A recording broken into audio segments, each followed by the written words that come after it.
വന്യമൃഗങ്ങൾ നാട്ടിലിറങ്ങുന്നതിന്റെ അനേകം വീഡിയോകളും ചിത്രങ്ങളും നമ്മൾ സോഷ്യൽ മീഡിയയിൽ ദിനംപ്രതി കാണാറുണ്ട്.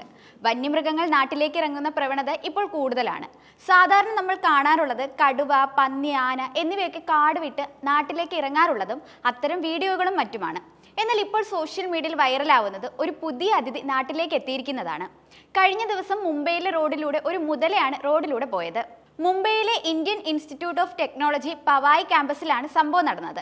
ഇവിടെ റോഡിലൂടെ ഇഴഞ്ഞു വരുന്ന മുതലയെ കണ്ടതിന്റെ ഞെട്ടലിലാണ് ആളുകൾ. സമീപത്തുള്ള പത്മാവതി ക്ഷേത്രത്തിലെ തടാകത്തിൽ നിന്ന് രക്ഷപ്പെട്ട മുതലയാണിതെന്നാണ് പ്രദേശവാസികൾ പറയുന്നത്.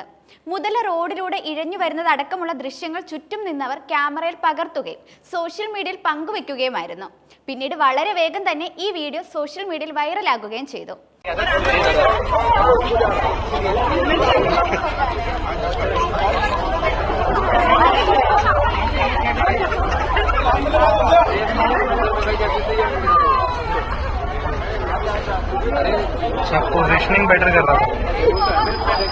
ഞായറാഴ്ച രാത്രിയിലാണ് സംഭവം നടന്നതെന്നാണ് റിപ്പോർട്ടുകൾ പറയുന്നത്.